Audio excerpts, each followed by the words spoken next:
Hello this is me अभिषेक साम्पाङ राई र सबैजनालाई नमस्ते र आज चाहिँ मेरो नयाँ फर्स्ट ब्लग हो एबाउट दि भेजिटेबल फार्मिङ। आजदेखि चाहिँ म चाहिँ मेरो ब्लगमा चाहिँ भेजिटेबल सागसब्जीहरू चाहिँ घर वरिपरि लगाउन आँटेको। सो म चाहिँ यो भिडियो बनाउँदैछु है त गाइज। ल यो चाहिँ मेरो माछा पोखरी भनौँ न, द्याट्स इट फार्म हो। र यहाँ छ हाम्रो बाख्राहरू। यसै गरिकन आज चाहिँ हामी जाँदैछौँ मल लिनुको लागि, सब्जीको लागि। सबैभन्दा फर्स्टमा चाहिने भनेको मल हो नि त। द्याट्स वाइ मल is very very important, organic मल। सो आज अब हामी मल लिनु जाँदैछौँ। ल गाइज फाइनली हामी चाहिँ होइन मल भएको ठाउँमा आइसकेको छौँ। म चाहिँ अहिले हेर्नु मात्र आएको क्या मल कस्तो कस्तो रहेछ त, के कस्तो रहेछ भनेको यस्तो हुँदो रहेछ है मलहरू चाहिँ, बाख्राको नि त खोर। सो मल चाहिँ यहाँदेखि निकाल्नु पर्ने हो अरे, यस्तो छ ठाउँ होइन। यो चाहिँ मैले पहिला निकालेर आएको थिएँ, राम्रो भइरहेको रहेछ मल चाहिँ। सुकिसकेको रहेछ तर डल्लै डल्ला, पानीले हालेर अलिअलि गर्नुपर्छ। राम्रो भएको रहेछ मल त, राम्रै छ होइन। हाम्रो यहाँदेखि चाहिँ मल लिएर जानुपर्ने र यस्तै छ। के गर्नु र, मकैबारी हाम्रो चाहिँ, मकैबारी कर्याम भने जस्तै हाम्रो यहाँ मकैबारी चाहिँ लागिरहेको छ। बाख्रा छिरेर आमा धोस्दै हानेछ हाम्रो चाहिँ। एक दिन बाख्रा छिरो भने त धोस्दै हान्छ र ला बिचरा त्यो बाख्राको, एउटा बाख्राको चाहिँ हाम्रो खुट्टा अड्किएर भाँचिएको कि समथिङ के भएको, त्यो बाख्रा फेरि छिर्दै रहेछ क्या आजै। सिट भयो नि त। यहाँनिर बाख्रा आयो, यही हो के भएको, यसले नै फेरि छिर्दै रहेछ। गाह्रो छ यार, मर्छ कि के हो बाख्रा, फेरि मर्नुको त्यही टाइम लाग्दैन। र मल अब केमा लिएर जाने, कति बेला आउँछ त्यो मेरो भतिज आइसकेपछि हामी यहाँनिर काम गर्नु थाल्छौँ भनेको। सो काम चाहिँ स्टार्ट भएको छैन, भ्लग चाहिँ स्टार्ट भइसकेको छ र हामी जाँदैछौँ त्यसै गरिकन। गाइज हामी चाहिँ यहाँ आइसकेको छौँ। के भयो मम्मी,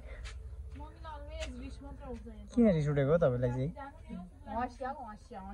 छोडिदिनु न हँसिया ससिया, तपाईँलाई किन चाहियो, सुँगुरलाई किन चाहियो हँसिया हो? मैले चाहिँ यस्तो छ है हाम्रो सब्जी खेतीहरू चाहिँ। हजुर आउँदिनँ म, भन्नु न त्यहाँदेखि लडोस्। र हामीले चाहिँ आज सब्जी चाहिँ करेला, ए हाम्रो करेला फलेको है यो चाहिँ। यस्तो छ है त करेला चाहिँ, organic, without any pesticide, without any insecticide, without any DAP urea करेला फलेको छ। र मैले चाहिँ आज यहाँ नै रोप्न आँटेको क्या, हाम्रो फिल्ड चाहिँ यहाँ बनाउन आँटेको थिएँ। यहाँ बनाउने हो क्या हामी चाहिँ।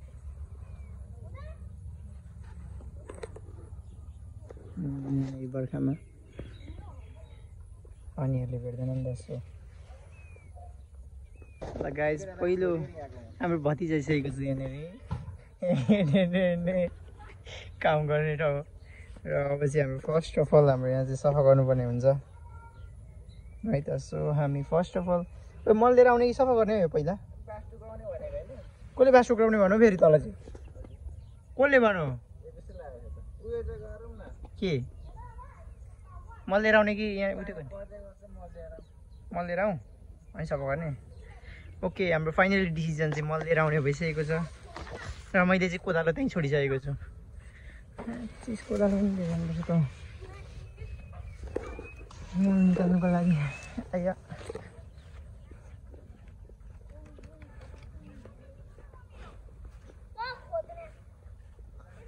यदि अर्को जन्म हुन्छ भने, ओए क्रेट, ओए क्रेटमा उत्यो गर्नुपर्छ हौ, क्रेटमा मल लिएर आउनुपर्छ हौ। हाम्रो मुन्टा टिप्ने कार्यक्रम जाँदैछ है, हाम्रो इस्कुसको मुन्टा आइन्छ यहाँनिर।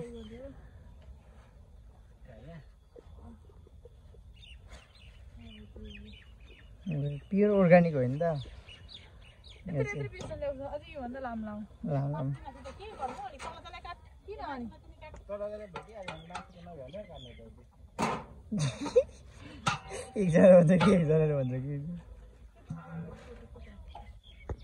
गाइज फाइनली हामी चाहिँ मल लिने ठाउँमा आइसकेको छौँ होइन।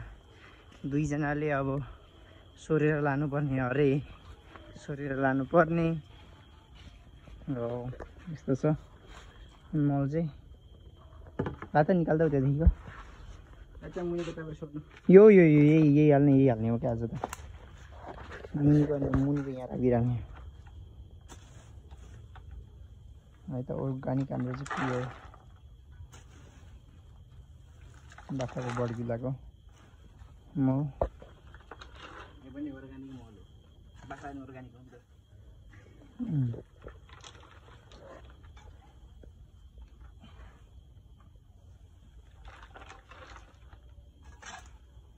हामी चाहिँ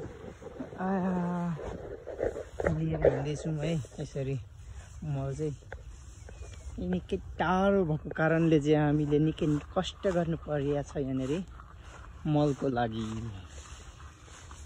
होइन त।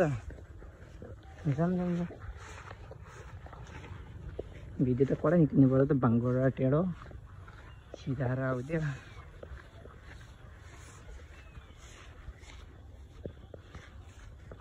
हेलो गाइज फाइनली हामीले चाहिँ मल जम्मै उठाएर ल्याइसकेको छौँ यता पुग्ने जति चाहिँ है। अनि आधी चाहिँ हामीले उतै छोडिदिउँ र यहाँ भतिजले तान्दैछ मल चाहिँ। हाम्रो अहिलेको क्रेटमा त्यति धेरै गएन क्या, त्यही भएर बोरामै हामीले चाहिँ तान्यौँ। अब चाहिँ हाम्रो कुखुराहरू खेल्दैछ है यहाँ मजाले। कुन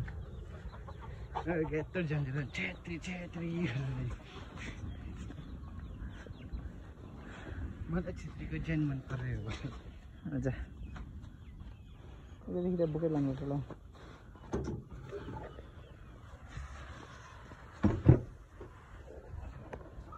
यस्तै छ आजको पानी परेको रे। आजको चाहिँ हाम्रो मलमा त सोर्ने कार्यक्रम भयो र अब चाहिँ म